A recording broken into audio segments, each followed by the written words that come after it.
The bench press is the GOAT of upper body exercises. Do this right and you'll see massive gains in your chest as well as your shoulders and arms. But do this wrong, and even if it doesn't happen right away, you risk seriously injuring your shoulders and elbows to the point where you may never be able to bench again. The most important part is with step 1, setup. The bench press involves a fixed back position against the bench and a fixed hand position on the bar. This can force your joints into positions they shouldn't be in. Preventing this starts with your grip width. Now, the closer you grip, the more your triceps will be involved. While this can be a helpful bench variation to grow bigger arms, we want to maximize chest growth. To do so, you'll want to use a relatively wider grip, which research suggests can also make your bench a little bit stronger. But you don't want to go too wide, as this reduces the range of motion your chest goes through and may also increase the risk of shoulder injury. To find the perfect grip width for you, lay down on the bench with your arms straight in front of you. Pull your elbows back until they make a 90-degree angle. Then, bring your elbows in towards your sides until your thumbs line up with your lower chest. The space between your hands is your ideal grip distance on the bar. After you find the right grip width, for smooth unracking in the next step, position your body such that your eyes are directly under the bar. And when you grab the bar, make sure your thumb isn't on the same side as your fingers. This is known as a suicide grip, and for a reason. Instead, for the most secure grip, I'd recommend keeping your thumb around the bar. Finally, walk your feet back under your knees and plant them firmly into the ground. You're ready for step 2, whole body tension. Before you even consider unracking the bar, you need to activate various muscles that will help unlock your strength and keep you stable as you lift. Let's start with the lower body. Use your quads to push your feet down into the ground and use your glutes to drive your knees out. Then, activate your lats by bringing your armpits down to your hips. You can imagine there was a band attached to the bar pulling it back as you try to pull it forward. Next, we want to create an arch in your upper back. Some competitive powerlifters take this to the extreme to help them reduce the range of motion so they can lift more weight. But this may not be the best for growth, and it does require a lot of upper back mobility. A slight arch, however, is something I'd recommend, as it can help make the bench press feel a little more comfortable on your shoulders and may help you recruit more of your chest fibers, especially if you sit all day in a hunched over posture. But to create it, you are not just arching at your lower back and sticking your ribs out. Instead, simply think about opening up and extending your chest. This should create a little bit of space between your back and the bench as a result. Once you've set your arch, straighten your wrists by pointing your knuckles to the ceiling. Then, through your nose, take a deep 360 breath into your abdomen and brace your core as if someone were about to punch your stomach. You're ready for step 3, unracking. This is where most people lose all their tension and mess up their bench press before they even started. To avoid this, maintain your arch and stay tight, then push the bar up to get it off the rack.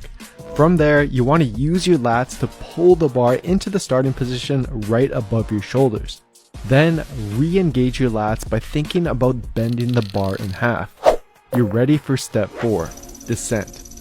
The most common mistake people make here has to do with the bar path. Unlike the squat and the deadlift, during a proper bench press, the bar should not travel straight up and down. This form can aggravate the shoulders by placing them in a compromised position, and it also won't be the best form to activate your chest. In fact, one well-executed study compared the bar path of novice benchers who could bench 225 pounds to elite benchers who were lifting well over 400 pounds.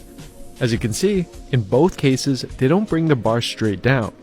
They bring it down and slightly forwards. But it's important you do this properly. First, avoid letting gravity just drop the weight. Instead, actively pull the bar down by using your back muscles to squeeze your shoulder blades together. Focus on pulling the bar down towards your lower chest, right around the level of your nipples. Now, as you do this, your elbows will have to bend, but you want to avoid tucking your elbows too close into the body and also avoid the more common mistake of flaring them out to the sides. Instead, to maximize chest activation and minimize shoulder discomfort, keep them tucked at about a 45 to 70 degree angle away from your body. Think arrow shape instead of T shape. Now, as for how deep to go, to maximize growth, you ideally want to touch your chest with the bar. But some people, especially if they're locked into a rounded posture, don't have the required mobility to do this. Their shoulders will roll forward at the bottom, which can cause discomfort and potential injury. In this case, stop an inch or two above your chest or whatever is most comfortable for you. But once you do reach the bottom position, your forearms should not be bent inward or outward. If they are, to minimize discomfort in your joints, try narrowing or widening your grip to get your elbows stacked directly under your wrists. So by this point, the bar should have traveled down and forwards and now be sitting just above or on your lower chest. You're now ready for step 5, ascent. But guys, if you want to maximize growth and minimize injury, I'm sure you can now see the importance of finding the right form for you and your individual structure. And if you need a step-by-step plan that takes care of all the guesswork for you, after this video, head on over to builtwithscience.com and take our analysis quiz to find the best program for you and your body. But for now, step 5. Quite a bit of recent research has highlighted the importance of the stretch position of an exercise. In the case of the bench press, the bottom position when the chest is fully stretched is likely the most important part for growth. But it's also the hardest part.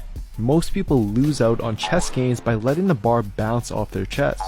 Instead, force your chest to work even harder by pausing here for half a second. But as you do this, do not completely relax and let the bar simply sit on top of you.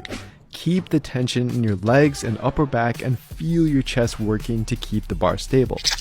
After the slight pause, use your quads to push your feet forward against the ground as if you were doing a leg extension and then drive the bar up off your chest.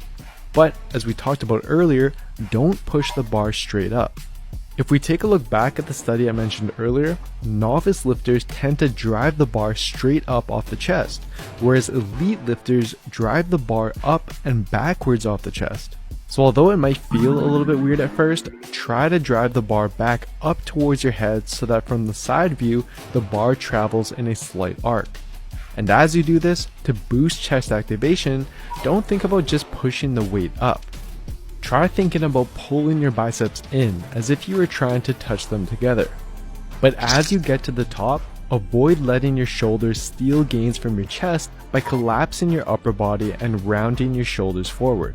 Instead, keep your chest up by maintaining the arch in your upper back and squeeze your biceps into your armpits until your arms fully straighten over your shoulders. Exhale through tight lips as you come to the top, take another deep breath in your stomach, brace, and then control the weight back down for another rep. Congrats, you have just done the perfect bench press.